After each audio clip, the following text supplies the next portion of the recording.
I thought it would just be another long drive. I was on my way back home after spending the holidays with my family, cruising down the empty highway beneath the faint glow of the moon. The roads were unnervingly quiet, and I had been driving for hours. My eyes were growing heavier with each passing mile, and the gas gauge was creeping dangerously close to empty. Suddenly, a pit stop appeared on the horizon, like a light in the dark. The neon sign flickered, flashing easy gas and food, offering fuel and maybe a cup of coffee to keep me awake. As I pulled into the lot, I noticed how deserted the place looked. Only one car was parked near the entrance, its windows dark and lifeless. When I stepped out, the cold air hit me harder than I expected, biting through my jacket. The gas station was one of those old, run-down places that hadn't been touched in years. The lights buzzed faintly, and a peeling poster on the window advertised some soda brand I didn't recognize. Inside, the atmosphere didn't feel any better. The store was dimly lit, and the aisles were crammed with stale snacks and dusty knickknacks. Behind the counter stood a man, his skin pale and his eyes sunken. He didn't speak a word as I walked in, only staring at me with an unsettling intensity. I tried to shake off the unease and went to grab a cup of coffee from the machine. It sputtered and groaned as though it hadn't been used in years.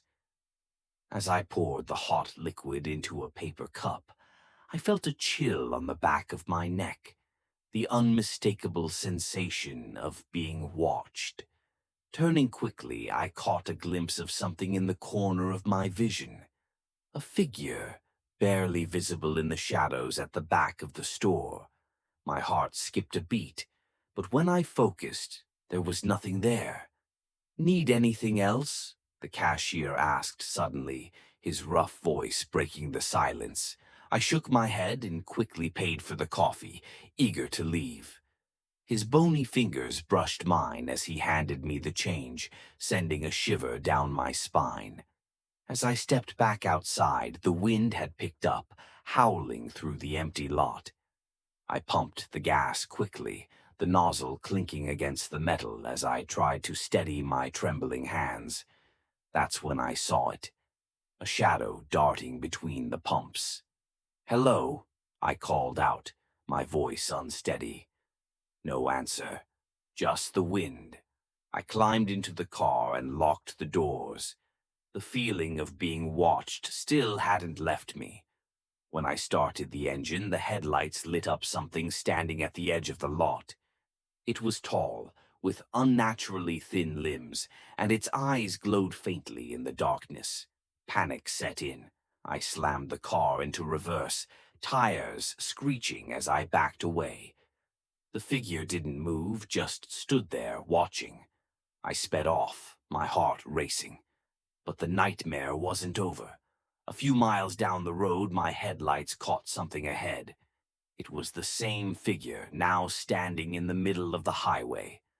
How had it gotten there so fast? I swerved to avoid it, skidding to a halt on the shoulder. My hands were shaking as I gripped the steering wheel, trying to steady my breath. When I looked up, it was gone. The rest of the drive was a blur. I kept glancing in the rearview mirror, expecting to see those glowing eyes staring back. But the road stayed empty. When I finally reached my driveway, I sat in the car for what felt like hours, too terrified to step outside. To this day, I don't know what I saw at that pit stop. I've tried to convince myself it was exhaustion or a trick of the light. But deep down, I know there's something out there on those lonely highways, something waiting in the dark.